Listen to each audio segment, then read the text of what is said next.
Welcome to the Intentional Awakening Podcast with your hosts, Kathy Brewer and Terry Huberman. Well, hello there and welcome to the Intentional Awakening Podcast. I am your co-host, Terry Huberman. And I am Kathy Groover, and we've got our angel cards for the day. Let's see what we're pulling. We've got, boy, I can't relate to this one at all. Humor. Oh, what is that? What's that? Thank God we know what that is. Thank God we know. It's a clown. It's an angel clown holding a bunch of balloons. They look like they're coming out of his crotch, which I'm sure is not right, but that could be funny. It's something. I mean, if I saw Humor is one of my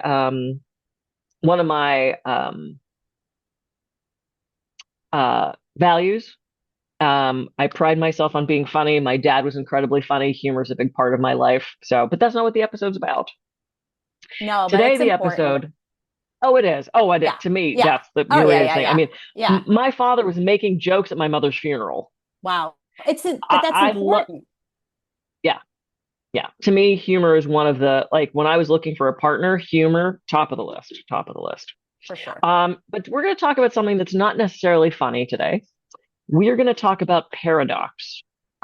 And I can never remember the word. So when I was trying to describe the word to Terry, I said, it's like when there's two things that are true, but you're not sure, but they're in conflict. And that's kind of that definition of paradox. So I have a very specific scenario that has come up multiple times in the concept of intention setting and goal reaching and that sort of thing. So if you set your goal and you're on the path to this thing that you want, and barrier after barrier and problem after problem and roadblock after roadblock is thrown up in your way, does it mean that's not the path you should be on? Mm-hmm. Or does it mean that you're supposed to overcome these barriers? Right. Either one could be true, and I don't know which one it is. Yeah. And I've had so many people ask me similar things, and I go, it's a paradox, but I can never remember that word. So I go, it's that thing, you know? It's that thing. So what do we think about that? I mean,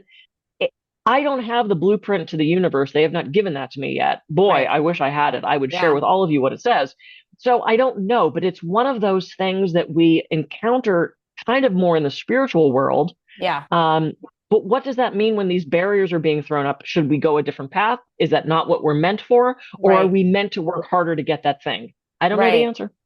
I mean, I would say that if we say we know the answer, that we would be really arrogant. And that's something we humans definitely like to be, is arrogant, because it gives us a sense of control, because then we know things. Mm. But that's a really great topic to come up, because if everything is energy, right, then would that mean we're energetically out of alignment because of, all the barriers? Or does it mean we are in alignment and we're just not supposed to be going in that direction? Paradox. I don't know if there is an answer. I kind of feel like my opinion, I guess, for whatever it's worth, or I'm not coming from a place of like, I know this for sure. I just want to preface that, because I don't know for sure at all. But there could be belief systems in play that are the blocks that you need to get over. Right? So if belief systems are at play, which is a lot of times what happens, if belief systems are at play, then we're the ones stopping that progress. So then it becomes more of an us issue versus like, a spiritual universe kind of, like, issue. Is this a universe issue? Like, which path should I take? Because I mean, you have something. Go ahead. I was going to say, something just came to me, which is maybe it's that opportunity to go, hang on, is this really what you want? Sure. It's a forced pause of, oh God, there's another boulder. How bad do I want this thing? Is this really the path that I want to be on? And like you just said, maybe it's not a universe thing, maybe it's an us thing, and it's giving us the opportunity to sit in that and say, are you sure? Right. Right. And it's interesting because like there are things that we in our earth suits are not aware of. Like, and this is more of the spiritual aspect of it. Like, what are our soul contracts? What did we agree to coming in here? And then Yep. there is such a thing as karma, but I think people look at karma as a negative thing where karma can also be Hmm. positive because Yeah. energy isn't good or bad. You know, and manifestation is about meeting the vibrations of where they're at. So the paradox just could be, again, do you keep going? Do you not keep going? But I think Hmm. the first step, if we are encountering a paradox like this particular example, is to stop and sit still and to Hmm. see if, like, are we wearing blinders? And is stuff going on here that we can't see because we're so focused on a certain, if we have a belief system, if we have a thought process or whatever. Yep. When we sit and take that pause, I feel like, but we're authentic about it, those Yep. blinders can come off. And now all of a sudden we have more of a view that we could see other levels that maybe can give us other perspectives. Yeah. And that's a great point. And are we in resistance? Are Correct. we saying we want that thing, but in reality we're like we're whole some there's a tightness that happens right here, right when you really sit in that you realize you're resisting. I feel it like Yeah, yeah. this like ropes right in there. um so there's hmm, maybe it's a good thing. You know what? I would say it has to be a good thing if you make it a good thing.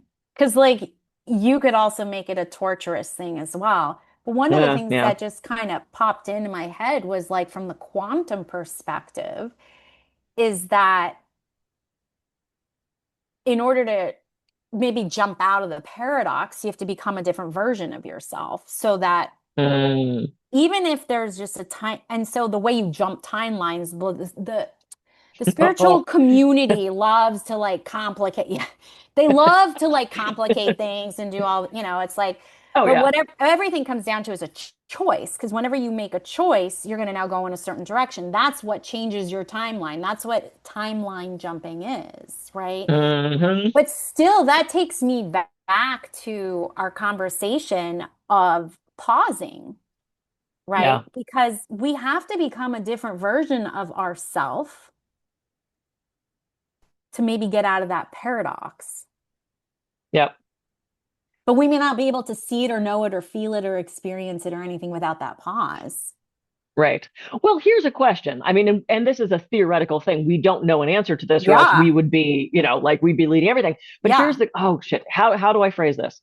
If if we land on this planet Yeah. with a soul contract and we are trying to strong arm something else to happen, can we force that other thing to happen or will it just not happen? So, like, let's use my acting thing, right? I shot out of the womb, sure, I was going to be an actress.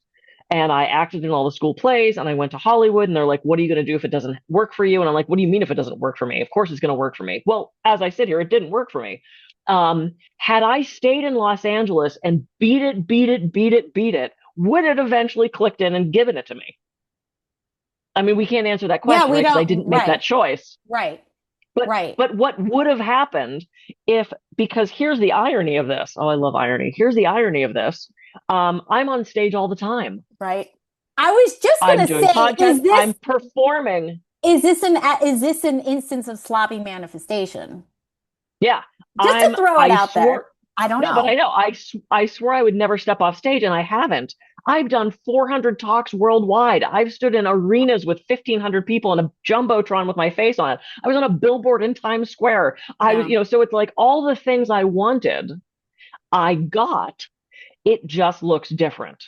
Well, I mean, then we talk about perspective all the time in spirituality because it's just a different Hmm. point of view.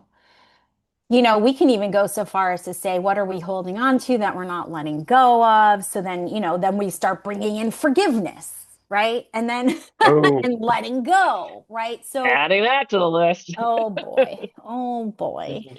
But, I know one of the things that I've learned, so I study Arhatic yoga, which is the union of the higher soul and the lower soul and the human. Okay. Well, the lower soul is entangled with the human. And Mhm. so in that study, we learn that the soul itself has three facets to it.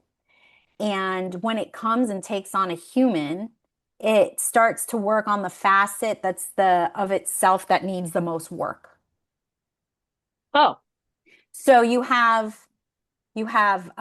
love, light, and power. Love would be emotions. So maybe you're not a very Mhm. emotional person, and then you're constantly being put into circumstances or Mhm. situations where you have to show emotion, because that is the part of the soul that needs some work, right? Light would be knowledge or information or thinking, Mhm. and power would be will or physicality. Mhm. Right. So when I look at my life and like the many paradoxes that I've had to freaking deal with and continue to freaking deal with until I leave my earth suit, if I look at the three aspects of my soul, what is the hardest lesson? What have I really have had to work on? For Mhm. me, it's will and willpower and physicality. I've led Mhm.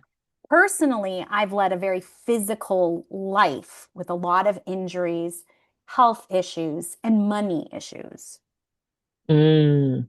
So I'm constantly being put in these circumstances and situations where I have to expand my consciousness in those areas.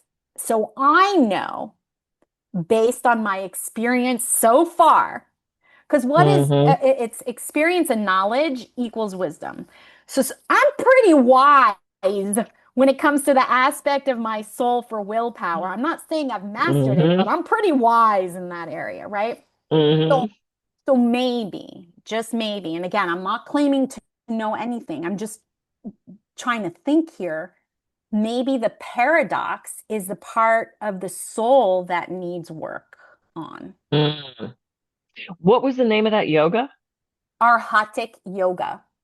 And the founding father is Grandmaster Choa Kok Sui. And that has been the most spiritually satisfying. I don't know how to say. It's just resonated and connected with me so much. And it also, what's Yeah. lovely Huh. about it is it kind of brings in different truths of various religions too, which is really nice. Interesting. Oh, I'll have to check So, that out. yeah. The other thing that I was thinking, and then we're hitting our time. Mm, So we have a contract on this planet. I fully believe, and I'm sure you do too. We have a yeah. contract to be here, and that we're here to fulfill certain lessons. And I believe that no matter which direction we take, the things that we're here to check off our list are probably going to get checked, right? Yeah. If it wasn't with this husband, it'll be with this husband. If it wasn't with this job, it'll be with this job. If it wasn't with this location, it'll be with this location. So when we're in a paradox, it's our human part that's like, oh man, I really wanted to be an actress, where my soul part is like, hey, you're on stage anyway, You're shut the doing fuck up. it. You know, Yeah. you're doing it. So does it even matter if there's a paradox? No Yeah. matter which choice we make, do we end up getting the things that we need to have? I believe that we do for this lifetime because the soul is ever Mm, expanding. So we're not going to get it all and get it right in this life, as Abraham Hicks says. But we take the soul kind of acts like a one of these, where you put in into your computer and then all the files come up. Like it's a hard drive, right? flash drive? So it's like flash drive, right? So what happens is everything you're going through now, all your past lives, which I know that we'll be talking about in the future, gets recorded in your soul, right? So Hmm. it's not like these experiences are for none, but they may not, or aspects or levels of it may get fulfilled in this lifetime. Like your mission may be complete in various areas, but you also Yep. most likely take it with you and you still, so God willing, if you had like 30 husbands. I'm not saying you have, but I'm like, there are people who've had like 30 husbands or 30 wives. Like, are you going to get it? Hopefully, this is the lifetime that you get it. They might have got it. Hopefully at 30, you would hope. My God. They got something. If not an STD, something else. They get a lot more than I do. On that note. On that note, okay, so paradox, we don't know. We have no clue. We don't know. What's bottom line? We just don't know. The woo meter went, it's all over the place. Cool. Yeah, cool. I am Kathy Gruber. I can reach at kathygruber.coach. And I'm Terry Huberman. You can find me at terryhuberman.com. Thank you so much for joining us in this episode. We're going to have more great episodes coming up for you. We'll see you soon. See you next week.